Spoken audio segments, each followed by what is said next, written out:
YouTube, it's your boy, Mr. Outliner. I'm back. Today I got the taper fade. I'm gonna show you how to do a taper in a different kind of way. Like, we're gonna start it different so you can like not push people's lines back and things like that. So you wanna start your taper off this way. So one of the first things we wanna do, we wanna be able to comb the hair, get it in place, make sure everything is lined up exactly how we want it. I want to see if y'all notice something from this video that I always have in my other videos. So the thing that we're going to do different is we will start a mini outline before we get into our taper. The reason why you can do this is multiple reasons. You can do this because you want to see where the fade is going to sit. You can also do this if your client has a light hairline and you want to make sure you don't push the hairline back. So before you just really cut anything off the top or anything like that, you want to start the lineup. It's going to help you and benefit you in so many ways. Now, it doesn't have to be like super sharp. You just need it as a guideline, you know, like I said, to measure where you want the taper to be or not to push the lineup back. Now, once you're done, it should look something like this. You see I got his curve nice and everything lined up. So on this side, we just turn them around and do the exact same thing. So once you get both sides to match, then you want to come in and now you can start debulking the hair. So this hair is kind of thick and thin at the same time. You see it has spots in it. I haven't even cut anything off. So I really like to use about a 1.5 on top of his hair. Now, as you can see that now that I'm starting to take it off, now everything is kind of coming together. You see those light spots are not so prevalent anymore, right? You can't help it a little bit, but you can try to get it to blend in as much as possible. I ain't gonna bore y'all with all the go through, watch me cut the hair down. We already know what that do. We ain't gonna do the speed up process. We jumping straight into it.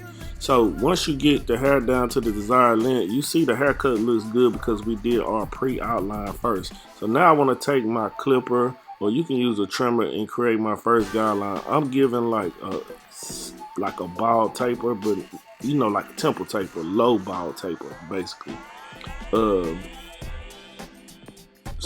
But mine is kind of like a burst. But you see what I'm doing? I got my lever all the way open after I made my first guideline, and I just went up above the first guideline a little bit and created another one. Now I have my zero guard here, right? Which is, you can use it as a one guard on other guards, but this is gamma, right? So we use our one guard open, and we use everything open to close. And you see me using the corner of the blade right here. I'm using the corner of the blade because I don't want to create guidelines. Using the corner of the blade is going to help you to remove guidelines, right? So always remember, corner of the blade does not create lines. If it does, it's not going to be hard or anything like that. It's easy to get rid of, right? And you can see that, like I said, the taper is coming together pretty nice already. Like, you don't have to do a lot, you know. It's not a lot of steps involved.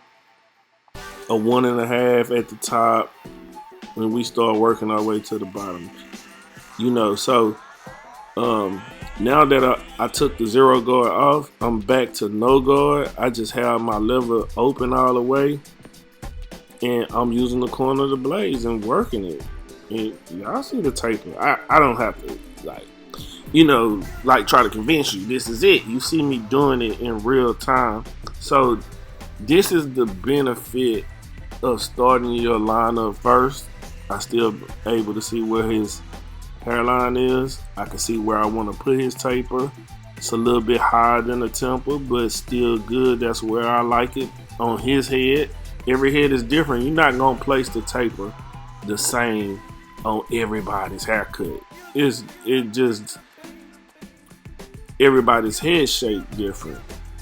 Now you may get the mass majority, but it's not gonna be the same always. It's something unique about that person.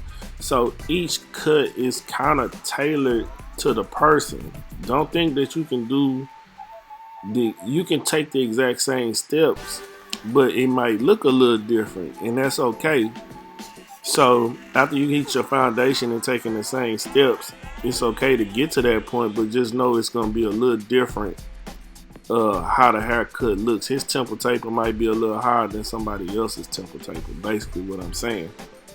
Right. So after that, we just want to come and I want to get it started defining the line that we already made. You see me going back, I'm being more intentional on how I'm making this line short. Like I'm getting it short now, right? Another thing, when I'm doing the lineup, this is where I take a lot of my time at, you know, because you want to make sure that this is sharp and even and everything is symmetrical to the best of his ability. This actually makes the haircut. Now pay attention to what I'm doing on the front of his line. Let me zoom in. You can see that he has no hair right here on the left side, and because he's trying to look up, he's moving his forehead. Clients don't really understand that. I had to tell him, bro, stop doing that, because I'm putting my trimmer where I want it to be. But anyway, so you see how there's no hair, and I'm not pushing it back trying to curve it off. I'm going right under and right across, straight across, right? I'm still trying to keep the integrity of a line, right, and give it a box appearance without sacrificing the corners, right? Look, you see, you can make a sharp line without pushing hair back, without curving where you don't need to be. You give them a hook front line, right? But look, you see how straight that is? Boom, right under there. Now you might have to go over it a few times, but if you keep attacking it, you'll get the line to eventually pop. You can't get frustrated with it and be like, dang, I'm gonna just put some fire on it, or I'm gonna put some color on it, or I'm gonna push it back because I want everything to be super sharp. It don't just work like that. Now look at the corner. Now I use the trimmer too, and I'm using the corners of the trimmer to give it even more contrast, right? So that taper is just really pop and look really good, right? So all this is done with no enhancements. I only use what, 2 guards. I use maybe 4 steps. It's not hard once you get a system down and you practice it. So we turn them around, we do the same thing on the other side. Yeah, so I don't really do full length tutorials like that no more, because I know once I give you the foundation, I feel like this is what I showed you is what I need you to concentrate on if you're trying to get better. Just those steps. If I show you both sides and do all this, it's just repetitive and you're not retaining the information. So I like to just do half of a side, right, and show you like the end result. I'm okay with that. But if you go back and you follow those same steps, you do the same thing on both sides, and you do the same thing, same steps, same process to the back of the taper. It's the same thing, right? So the thing that you're supposed to take away from this is getting the foundation and getting that repetition in, right? And these trimmers that I'm using, Gamma Style Craft, same company, they have new clippers out. I think this is the Flex. They got the Rebel. I used that in this video. This is the Flex. I use the Saber, the gold trimmers in this video. I just pick up whatever there because all of them are good actually. So if you're looking for new trimmers, go to Gamma.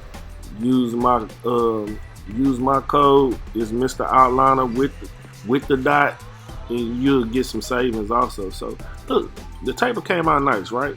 Get us doing this little beard. We blended everything in. But that's the end of the video. Don't forget, like, comment, subscribe, tell a friend and tell a friend. You know how we do it. Until next time, love, peace, and hair grease. I'm out.